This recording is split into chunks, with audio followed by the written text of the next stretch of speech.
This is Peak Earth. I'm Case Bradford. Thank you for tuning in to this episode with Jason Pabst. Chef Jason is a good friend.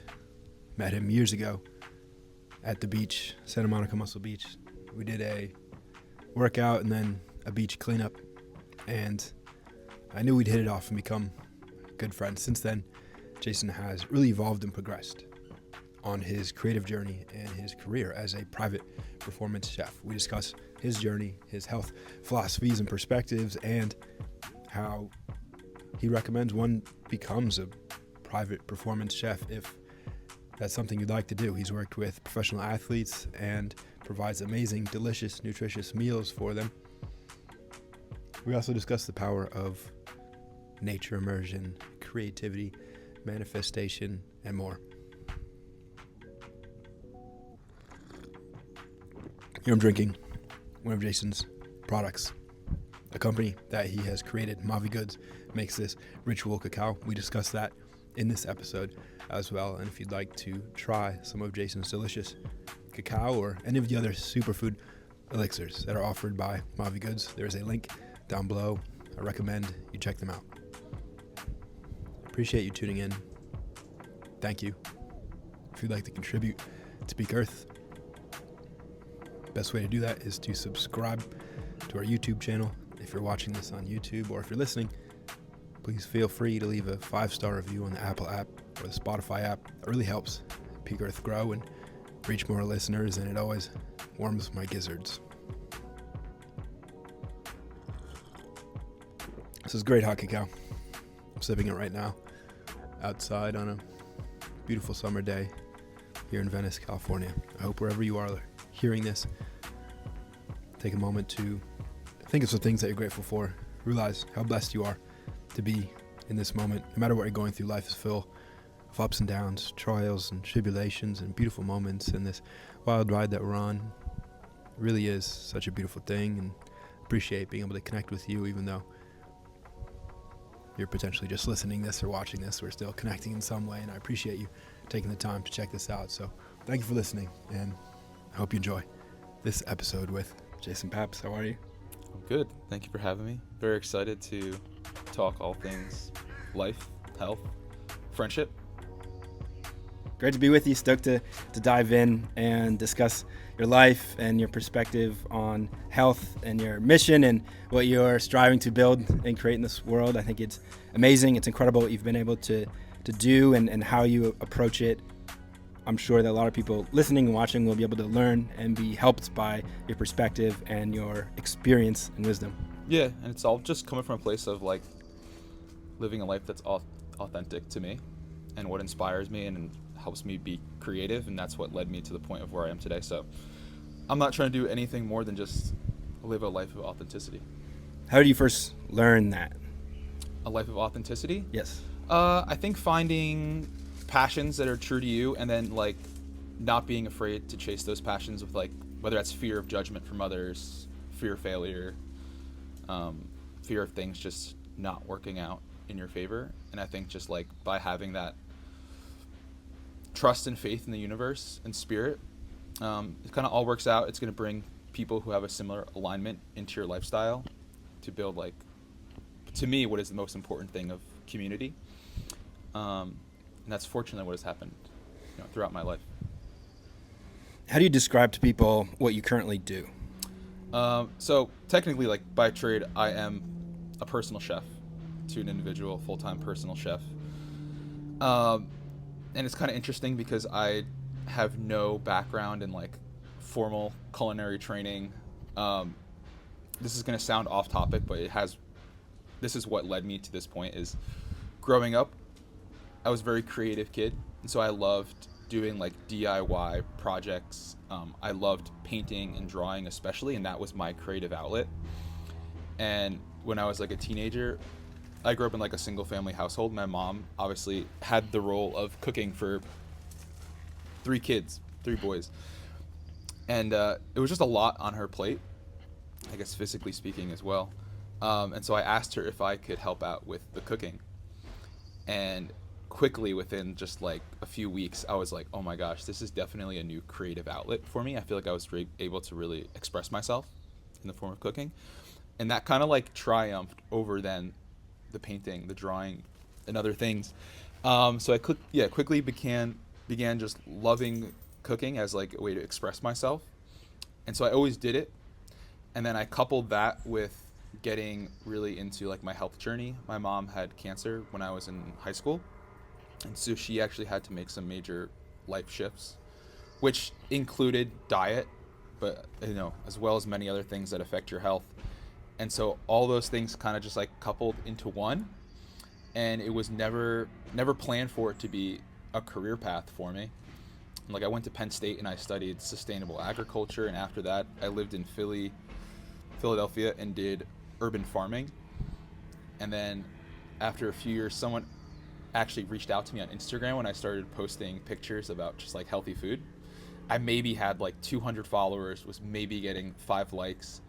But again, it was just a way for me to share my journey of health and cooking, and I just wanted to share that with friends or family and maybe inspire them to, take autonomy of their health. And, just by the luck of God, if you want to call it luck, or maybe it was just alignment of the universe, a famous NBA basketball player stumbled upon my page and reached out to me that he was looking for a private chef to help him with his health so he could ultimately, play better, perform better on the court, and ultimately make more money in his livelihood. And I thought it was spam, so I didn't answer him at first. And then I got messaged again. So at that point I was like, oh my gosh, this is real. This is kind of funny, coincidental, ironic, whatever you want to call it. And I disclosed to him that I've never done this before as a profession. It's just something that I'm just doing out of, for myself and want to share with people.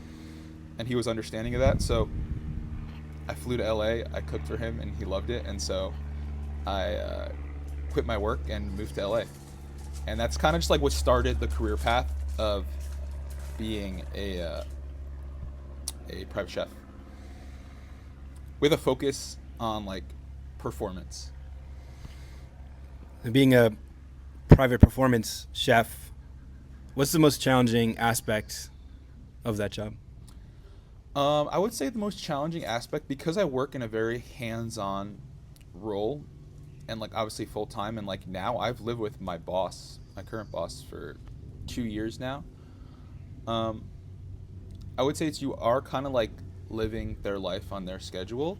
So a little bit of times maybe I feel like a lack of having more freedom in my life. However, I get along so great with my boss, and I get treated very well, and I have creativity in my work that it just makes it all the worthwhile. But I would say that if you're working in the capacity, which I am, like that naturally, I think that would probably be the biggest potential drawback, if you want to call it. So for someone who is listening to you and they're intrigued by the idea of becoming a private performance chef, they love food, they love to cook, but they have no culinary training, what would you recommend for that person? Follow me and look at I would say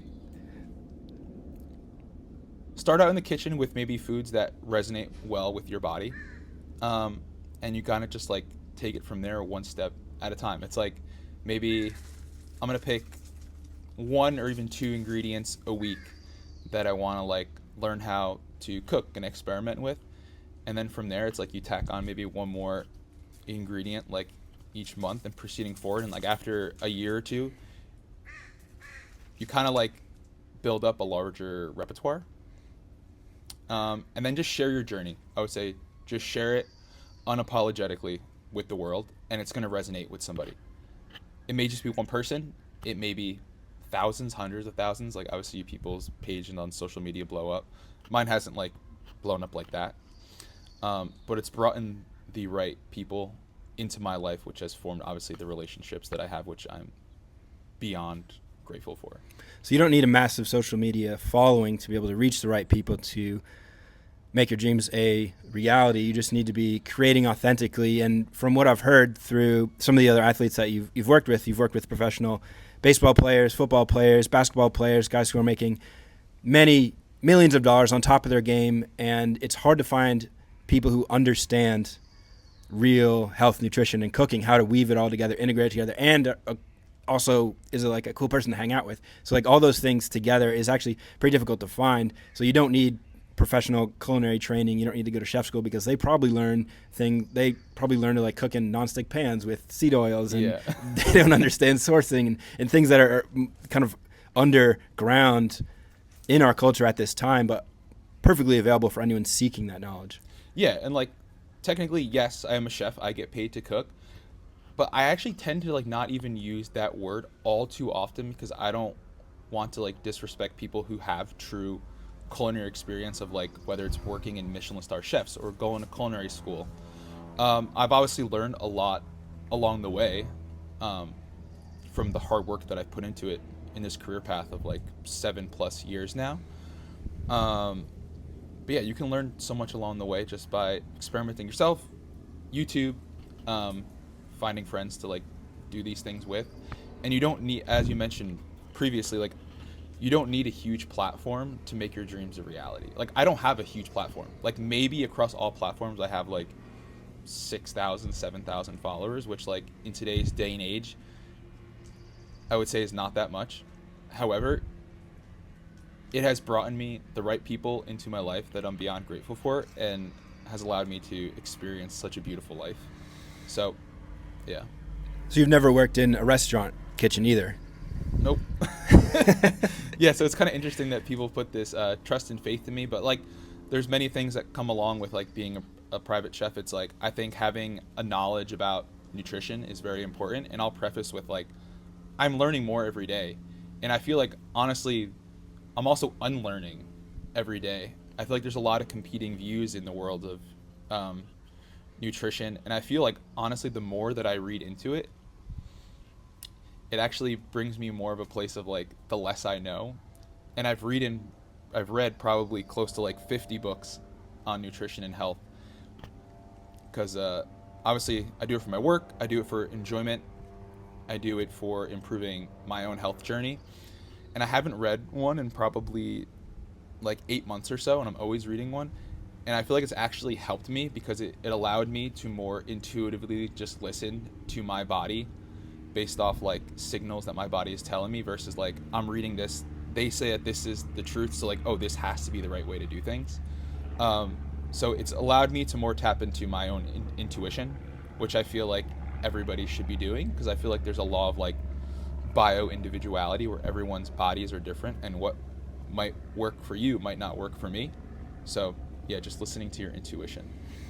Yeah, I have the same approach. And as we were growing up, babies, we didn't know anything about nutrition, and there have been studies done on babies who are allowed to just choose foods intuitively, and they were much healthier than the ones who were given a specific protocol. And we can all tap into our innate cravings and understandings, inner knowings for which food is best for us at which certain time based on our lifestyle at that moment. If you're higher stress, if you're lower stress, if you're in a different environment, what season it is, what food you have available, and then we can use that mix of foods to nourish ourselves without paying any attention to this over atomistic thinking called nutrition, where it's like you need a certain amount of protein and fat and carbohydrates, and in reality those things don't exist at all. It's a piece of a food, and these foods out in nature are what exists, and we can just focus on that and use them to give ourselves a high level of vitality. Yeah, and speaking of vitality and nourishment, like I also don't think that solely comes in the form of food.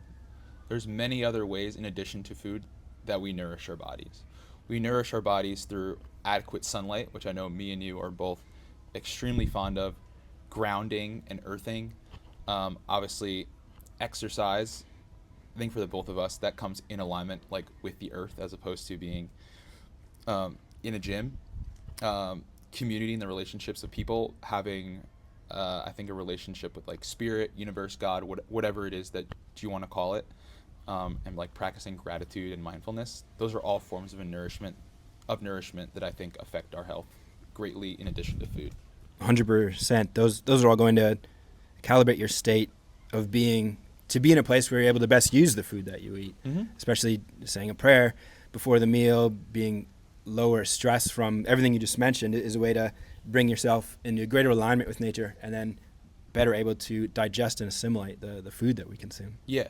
And going back to food, like, yeah, I cook like basically breakfast, lunch, and dinner, like most days, like for my boss, but I'm going to tie this back to everybody In terms of the point I'm trying to make is like the way that I cook, I try to make it very simple. At least the food that I cook at work, simple, and the food that I share through social media or like when I'm cooking with people in my off time, because I want to make it as approachable to any and all people so that you can take those tools and apply them to your own life as well, so that you can ultimately have autonomy over your health in the kitchen. And when you cook for yourself, are you making the same sort of intricate and delicious meals, or is it like, I'm just tired of cooking, I'm just gonna throw some eggs in the pan and eat that? Yeah, it comes from that way, but like I don't think it comes from a place of like, oh, I'm so tired of cooking from work, so like I want to make something simple. I actually just find enjoyment in the most simple food possible. Like for breakfast, I literally just might have like 8 eggs and nothing else and a piece of fruit. And yes, I can cook more like intricately than that, but I find beauty in the simplicity of food and like letting those God given through nature of amazing foods and like letting them speak for themselves. One of my favorite quotes is, "Simple is gourmet." Seriously, like, and so that's like, for me, my favorite thing is to eat a steak. So just getting like a really nice cut of 100% grass-fed, grass-finished, regenerative if possible, like steak on a grill with like some olive oil. Like I could eat that happily every single meal. And it's like, it doesn't take much effort. No. And that's probably that's what feels best for my body. Yeah, it feels great. It feels great to just eat simple, nutrient-dense, high-quality food. What is your favorite meal that you've ever cooked? Does one come to mind as just like, wow, this was absolutely amazing? Yeah, I would say, so I obviously loving the outdoors and nature, I like to go camping. And so any chance I get, I love to make open fires and just cook meat over the open fire. So I would probably say I went camping up in Big Sur in California, and I made a really high quality just ribeye on the fire and just ate it with my hands.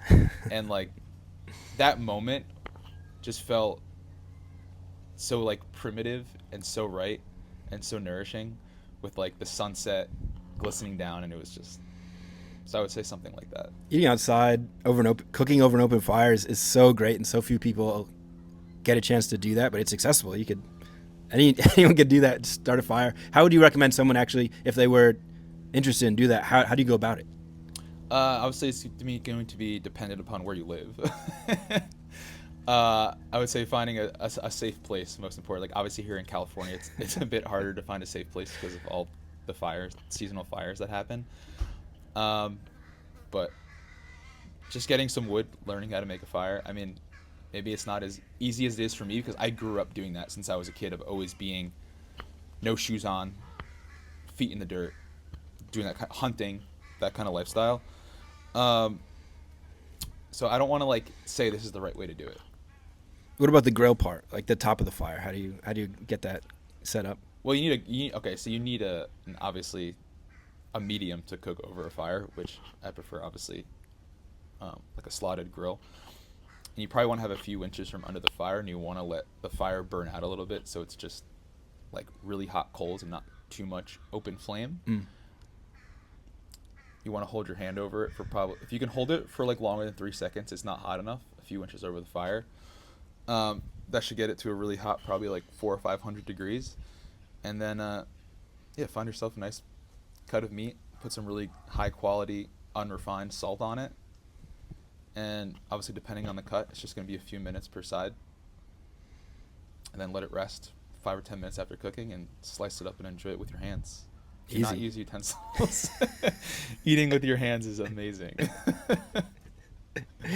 There is something special about using fingers to eat. If you think about some of the favorite foods in our culture, hamburgers, French fries, potato chips, chicken fingers, chicken wings, these are sandwiches. These are the most popular foods eaten by Americans, obviously in mass and on average terrible quality and seen as unhealthy foods, but they can all be made in a healthy way, and there's no reason why you can't eat any food with your fingers. You are more connected with the food that way. Taking a beautiful steak, cutting it up on the cutting board and eating it with the fingers is such an amazing meal and really easy and very healthy. Yeah, I was actually really hoping that for this podcast that we would have been able to actually cook over an open fire and like talk as we're cooking.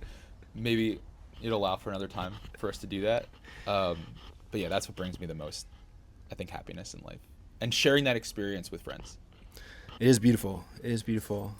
When you think about your life up to this point, challenges that you've overcome, successes that you've had, what are some moments where you weren't sure that you were on the right path, and how did you get through that? I would say I've had select moments, over the course of I would say more so throughout my career than prior to that, of having these moments. But my mom kind of instilled in me, I kind of grew up in a holistic household of alternative medicine, things like that. And obviously within that is mindfulness. So it's kind of been instilled in me since I was a young kid of the power of manifestation, as I touched upon earlier, the power of authenticity and being yourself. And I've kind of just always had faith and trust in the universe that it was always going to lead me on the path of what was destined for me based upon my passions, which has always been applying aspects of health and nature into one. And literally it's just naturally led me to where I am today. And again, with that trust and faith in the universe, I give gratitude through prayer every single day. And obviously there's been moments of doubt in my head. I think that's just we all have moments of doubt of whether maybe I cooked something at work and I wasn't pleased with it, or judgment from others of posting or sharing, and it's just not resonating with people. But more than the concerns of what other people think and me getting in my own head about stuff, that ultimate faith in a higher power, and it just always providing for me, triumphs over everything. That's powerful. That might sound a little woo-woo, but it has worked for me up to this point in my life, and I'm just going to continue on that trajectory, because not only has it worked, but it's brought the most happiness, fulfillment, a sense of connection and being grounded, that I just know that that's the path for me. Whatever the work might be. My work might change. I don't have plans to really change my career or style of work, but I have an ultimate faith in the universe, and so who knows, it might lead me in a different direction than cooking one day, but at a base level, it's always going to be, how can I do things that make me happy to enrich the lives of others for greater health and happiness and autonomy over their health. Being of service, yeah. Yeah, I've heard similar things shared by others who have found a degree of purpose and success and fulfillment in their life, and by anchoring to a baseline state of gratitude and service and trust and faith, you're able to raise your vibration and frequency, for lack of a better way of saying that, and then you're able to attract in a very real way and co-create with God that life that brings you more of that state in which you're calling in. Yeah. And I think whatever journey it is that you go on, professionally speaking, it's kind of twofold, because at the end of the day, you need to pay bills. And as aging men in our 30s now, it's comes to mind of kids, a home, those kind of things. And it's not cheap and it's expensive. So you obviously need to make money. But I would say for any and all people, it's finding that balance of how can I make a living, but do something that fills my cup. It's important. It's important to do that, because a lot of people chase money and they end up miserable. Yeah. So I feel extremely blessed and fortunate to not only have that experience for myself, but to actually share that with others, share it with friends, share with family, share with people who I've gotten the experience to work for, and them finding an appreciation in that, and how I live my life and want to be of service to them. Yeah. When you think about the future, you mentioned family, you mentioned not knowing what will happen after you may or may not and hang up the spatula and stop being a professional chef. How do you envision the next phase of your life? Of my life. Well, I know more than anything, I do want kids. I want to find my person in life. I think like as I've gotten older, like when I was 20, I was like, oh, I want to be married by the time I'm 25 and like maybe be ready to have a kid. And like I think with each passing year, it's like I know that's still going to happen for me in life, but I'm putting less and less pressure on myself that it needs to happen by like X age.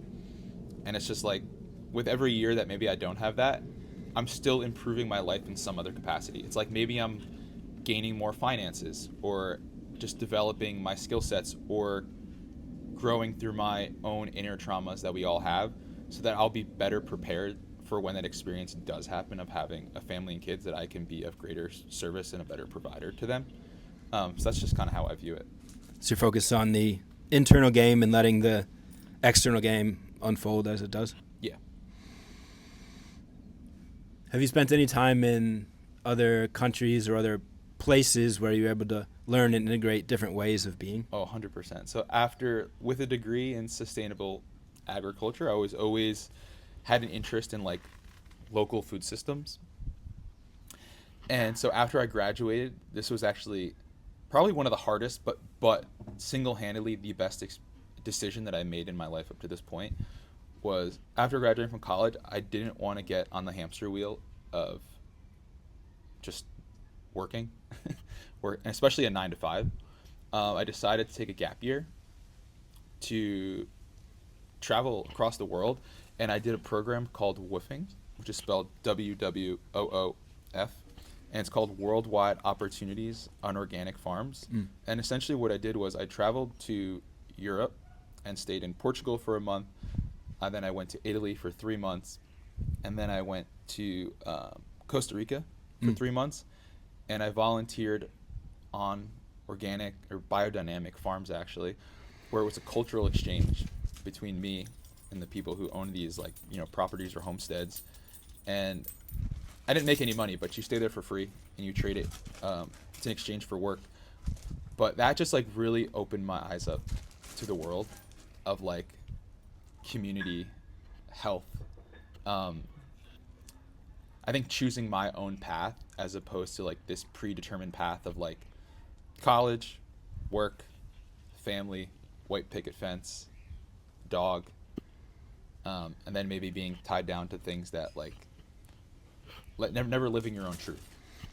So that was the best decision I ever made. I didn't really make any money, and I used my savings to do it, but it just like it taught me so many lessons. The ones that I just talked about, it taught me the lesson of, I think, being a bit more independent.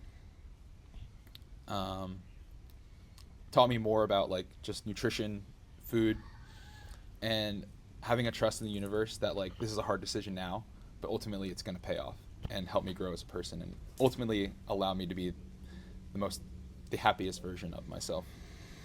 It's a classic hero's journey where you decided to forego the predetermined path and take your own path into the dark forest and face the challenge, learn your lessons, and then come full circle and share it with the community and become your own authentic human being. Yeah, and it helped me like learn these principles that I want to take into my life of the next phase of life. Like I know I want to like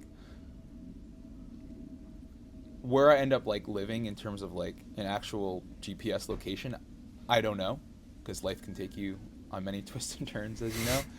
But like I know I want to live on a homestead and have a piece of property where I can, grow my own food, have bees, maybe have goats, and kind of live very like ancestrally, primarily how our ancestors did. And those are things that I learned on like my year of excursion around the world, because it was all homesteads, and I was just like, this is the way. I don't know if this is the way for everybody, but I know that this is the way for me. And so I'm very excited to have that experience once again in life, whenever the universe has that in store for me. There's definitely ways in which other countries are enjoying a way higher quality of life than America. And it's like, I guess like finances aren't their priority. I try to balance with that because I grew up in a household where you didn't have much money. Like we had food stamps and stuff. So I do like always toggle with like not prioritizing money, but I'm like doing the best I can financially to alleviate some of that stress and concern that is probably my biggest fear in life. And that's the fear of not being able to be a provider for my family and kids from a financial perspective. I know from every other perspective, I'm going to be an amazing friend, an amazing parent, amazing son, amazing employee, whatever it may be. But I would say my biggest stress or worry is always like, will I be able to provide for them in a financial sense? Because my parents weren't able to provide for me in that way. They were able to provide for me in other ways, of always loving me, always supporting me, always, giving me the confidence to chase whatever it is that I'm passionate about. So I'm so grateful, beyond grateful for that. So that's something that I'm working on.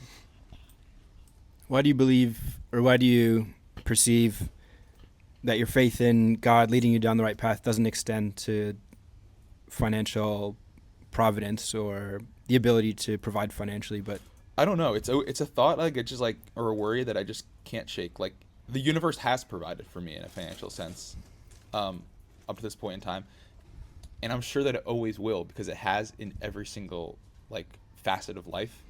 But I think like actually having that stress like as a kid, that's still like an inner trauma that I'm like trying to work through. Yeah, everything we go through as a new human being, as a child, that's the most deeply rooted stuff that affects us throughout our lives, and it's very difficult to rewrite those stories.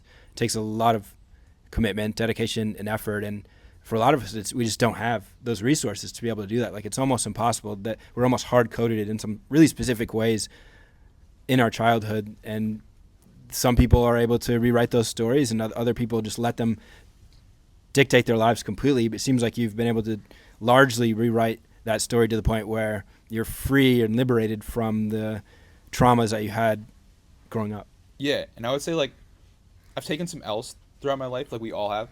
I've taken more wins, which I feel fortunate about. And like my biggest win in my career, we'll call it, to this day, where as like a Christmas gift last year, I was able to afford to give my mom like a nice healthy check to put towards her mortgage, which just like brought me the most. I haven't cried in a while, and like that brought me so much tears of joy to know that I'm doing something that makes me happy and like fills my cup and allows me to be creative, and that I've made the finances doing something that I love to then like take care of my mom in a capacity that I never could have imagined. I even see you're tearing up a little bit right now just remembering it, and I just want you to know it's okay to cry on this podcast if you want. No, that's beautiful, and I appreciate you sharing that, and it's inspiring to me to receive that and to be able to share it, because it is a beautiful gift to be able to give. Yeah. And like obviously giving can come in many different ways. Like it could come in support, it could come in unconditional love, it could come in the form of being eyes and ears for someone, to a listener, to a friend, to like express and get stuff off their plate that maybe has been sitting there for stagnant for a long amount of time. But yeah, we first met probably like 3 or 4 years ago at a original Muscle Beach in Santa Monica, California, where a lot of my meaningful relationships have started. And we actually ended up doing a cleanup, beach cleanup, because we went down to swim in the ocean, noticed there's a lot of trash everywhere, and part of my practice is to do these pollution pulling, which is where we just basically grab a bag and run around just picking up garbage. And I'm almost at 500 pounds total through this practice. And I knew that you were a cool guy because you were stoked about it. Like, yeah, of course I'm going to be engaged. You're running around picking up all kinds of trash, throwing it away. And I knew that you're someone who values and appreciates nature. What does nature mean to you? Ultimately a form of connection with something that is bigger than myself. I don't seem to get that in the four walls of anything, be it like, I don't know, a church. Like my grandma's like a hardcore Catholic. Nothing wrong with that at all.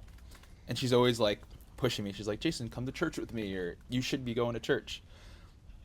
And I'm always like, I respect your decision, like, to want to go to church all the time. But for me, I don't feel that connection with a higher power in the four walls of a church. I feel that when I'm immersed in nature. And so that is like the biggest reason I'm in nature, because I just feel this like connection, and it just fills my cup so much. So I think ultimately that is the reason why I'm like into nature. Yeah. I feel a similar way. There's no greater method of connecting with oneself and a higher power than nature immersion. And there are levels to nature immersion, and the greatest one for me is to just have as few clothes on as possible, to be surrounded by the densest amount of nature as you possibly can. It could be like in the ocean, at the beach, in a forest, in a jungle, anywhere. If you don't have access to that, any piece of lawn or park, being shirtless and shootless in a public setting is the closest you can get to that. Yes, we got no shoes on here, so we're as connected as we can be. We decided to keep our shirts on just for the aesthetic of the podcast, to be a little bit more presentable, I suppose. But we've talked a few different modalities that you use to elevate your vitality and create your dream life. Nature immersion was one there. We talked a little bit about your food that you aim to consume. What are some other ways that you recommend people implement and integrate into their life to be as healthy as they can be, to enjoy life to the fullest? Yeah, and again, it might be different for everybody, but like my kind of like, it might be more, it might be less, but I'll say like, just for the purpose of this right now, like 5 pillars and it's in no particular order, but food, like food/nutrition, nature, or like earthing. I would say movement in terms of exercise, but like I would say enjoyable movement. Like I don't want to be in the 4 walls of a gym, so I'm not going to do that. It doesn't fill my cup. Any sort of enjoyable movement. Maybe for you it's hiking, swimming, I don't know, maybe it's Pilates, like whatever, just whatever it might be for anybody. Community is, especially as I age, I'm noticing like how important community and friendships are to me. Maybe I don't see those people every day, but just having people to like who are aligned in life. And then I would say 5 would be creativity. Yeah. Those are the things that affect my health personally the most. And if I can like tap into those things, like I'm feeling pretty good. Those are massive forces of nature that are all certainly pillars in supporting health and elevating vitality. We'll talk a bit about creativity now, because we haven't touched on that. You mentioned earlier that you were always a creative being. Early on, you recognized that and found a medium, an outlet through cooking. Mm-hmm. How else do you practice creativity now to let that energy flow? I still love doing painting. I love like bohemian style kind of like decor and like interior design. So like wherever it is that I live, I love setting up my home with like tons of houseplants, tons of, well, natural light if possible. That's obviously not something I have too much control over. I love collecting things out in nature. So it's like using like seashells or driftwood and making art pieces out of that. Creating content. It's like, I wouldn't say that my content is the most like, doesn't receive the most engagement in terms of like social media, but it is a form of creativity for me, just to like express myself. And I'll post it, and it might not get like any views, but I'm not doing it for other people. I'm doing it to help educate other people. Most importantly, I'm doing it for myself, as like, this just makes me happy to create. And then I'm also starting a business, which you know about, and obviously I'm hoping that it turns out to be profitable, fruitful, grow and scale. But more than anything, it's been a creative journey for me. Let's talk about that. What business are you starting, and why? Why did you decide to create it? I decided to launch a food product company, and it's called Mavi Goods. and Mavi is the combined words in Spanish, más vida, meaning more life. And I feel like a lot of stuff that we see these days, talk about most like consumerism, whether it's technology, whether it's whatever it is. I feel like food, whatever. I feel like it's for the most part taking away from our health. Like maybe it's physically actually bad for our health being an unhealthy food, or looking at a screen all day. Or maybe it's, I don't know, luxury items. Maybe that fills your cup. For me, it doesn't. But I feel like it's taking away from like the real purpose in life. And so I wanted to create something, in my opinion, so Mas Vida, more life, that actually gives more life. And like obviously that's coming in the form of food, as that's what my background is. So basically I wanted to create food products that are extremely healthy, and can hopefully give more life to people, as like these foods have done for me personally. So like I launched a product called Collagen Cacao. I'm doing a rebranded, scaled launch in the next few months. It's gonna be called Ritual Cacao. And I've always drinking cacao since like I was a kid. Like I'm Peruvian in terms of my ethnicity, amongst other things, and cacao is a big thing in that culture. And I feel like there's a lot of, I'm gonna do it with quotes, but like superfoods that come from like that region of the world. Yep. And I wanted to pay homage to like my ancestry in creating such a product, and which will turn into other products as well, of just shining light on that. So that's kind of like where I'm at now. I did create I launched it, I sold out, and now I'm doing more of a scaled thing. And I want to incorporate, now like more people into it. So hopefully like my friends, we can create something together. And like the three main things I hope to get out of it are a form of creativity for myself, and kind of just like an own like inner journey of like, I want to create a business and call myself a business owner. If it's profitable, that's awesome.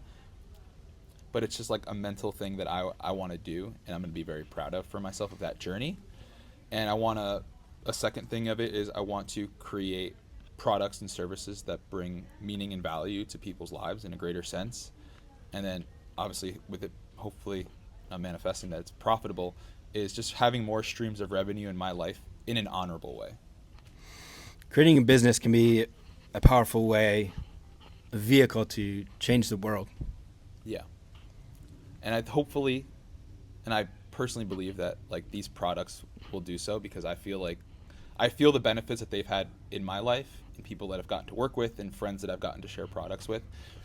And it's enough confidence for me to take it to the next level and invest a lot of my like personal finances into it. And I know that you've tried the Ritual Cacao that I'm launching, and it's got some powerful, amazing ingredients in it. Like, for example, it's 10 ingredients. It's Peruvian cacao, it's grass-fed collagen, grass-fed colostrum, goat milk powder, which I think is an amazing source of dairy, and like making it more appeasable to like a larger audience of people because it has lower lactose, it's naturally A2 and easier to digest. Sweetened with coconut blossom nectar. It's got fruiting body lion's mane in there. I wanted to do something that had a lot with cognitive function. So like the combination of really high quality cacao with the most studied mushroom, which is lion's mane, as opposed to like doing a blend of like 10 different mushrooms and having it be like not an efficacious dose of each one. I was like, I'm going to take the most studied one that I have found the most benefits in, which is lion's mane, and just doing a lot of that. Maca root for libido and endurance and energy. Ceylon cinnamon for blood sugar balance. And then really high quality salt, and a lot of it to help with mineral replenishment, which I love, like the company Baja Gold, which I'm going to use because it has over 90 trace minerals in there. It's really low in heavy metal toxicity, and tastes amazing. I actually have some here. I'm going to teleport it into my hand. There, I teleported it into my hand, and I got one as well. It's the magic of teleportation. Unfortunately, I don't have the mug that you have, so that was actually part of the business plan is when I first launched it like months back. Again, another form of creativity for me is like obviously art. It's delicious. And I love pottery. And so and I want to support my friends in their creative and professional journeys. And so one of my really good friends, Brian, who actually helped me come up with the name years ago, we were camping in Big Sur, which is actually that time when I cooked that steak. Me and him were sitting on the beach and we're thinking of like, what are some professional endeavors or like business ventures that we want to do when we're like at some point in our lives? And it was creating like a similar company. It wasn't strictly food then, it was food and other stuff, but he helped me create the name. And then also he got into pottery. I love buying pottery. I've made pottery a few times, but he makes pottery all the time. And so he made these cups and I basically hired him to make a bunch of cups. Like we stamped our logo in the bottom. And I just feel grateful that I was able to support a friend in their, creative process, and like to pay him to like make something that brings him happiness. So, unfortunately, I don't have a mug, but that is a mug that he made for the brand. It's a beautiful mug, and Brian Kimpson, a previous guest on this podcast, also a friend who introduced us. So a lot of synchronicities have unfolded. Yeah, through Brian. So I definitely enjoy the taste, and I can feel the vitality coursing through my veins. Will this make me horny? Will it make you horny? Yes.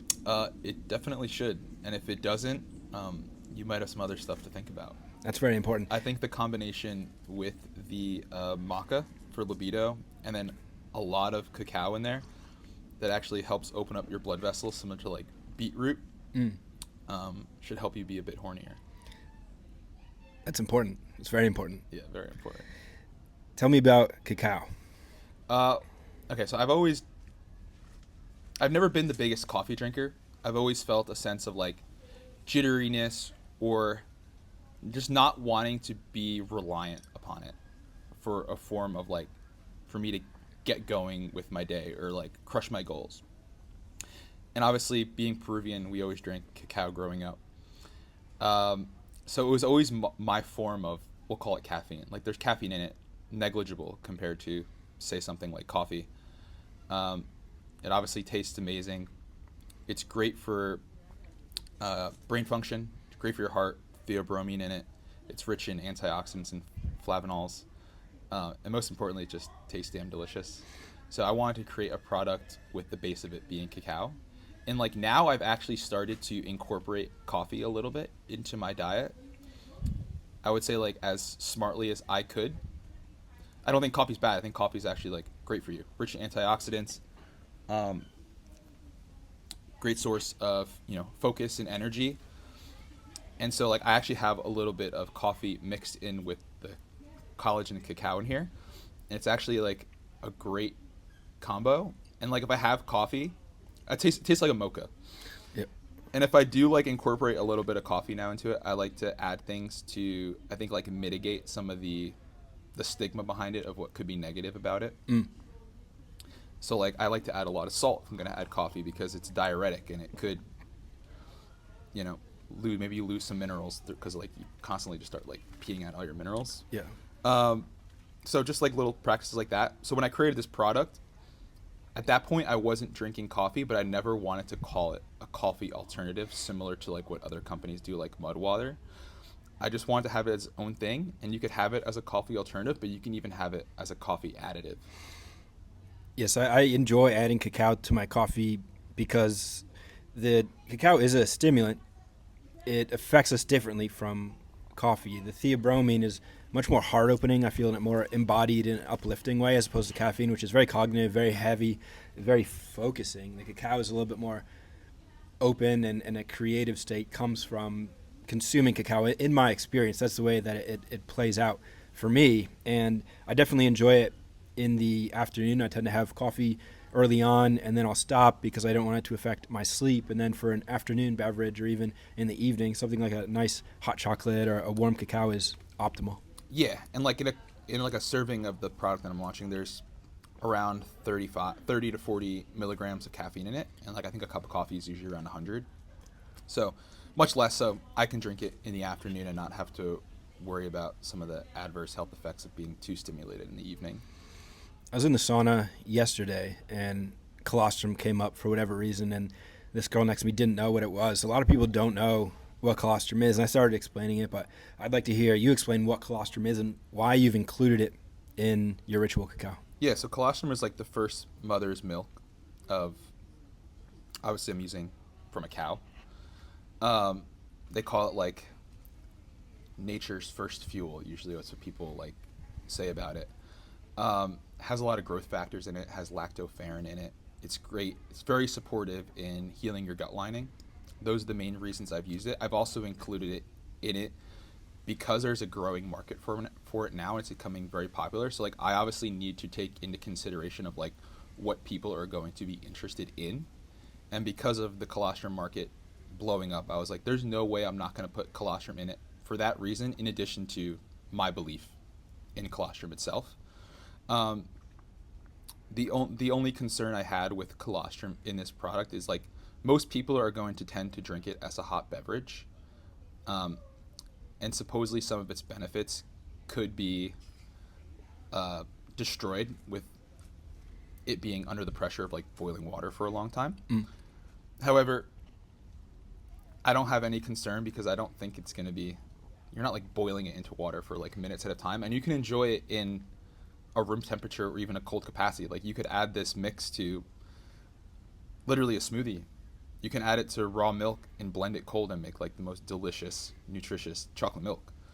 But yeah, so colostrum in there, and then other animal products, obviously grass-fed collagen, which is great, especially as you age, as we start to produce less and less naturally. And obviously both of us being very active people, it's really good for like your joints, your ligaments, and your tendons. So I wanted to put collagen in there, and I actually wanted to include more nose to tail animal nutrition in it. Like it took me 49 batches to perfect it in many ways. The taste, the marketing behind it, and all that kind of stuff. But in some of the batches, I included beef organs that I wanted to put in it. I really wanted to put beef liver, heart, like spleen. But the taste was just a little bit too overpowering, I think, for probably like 99% of people that would drink it.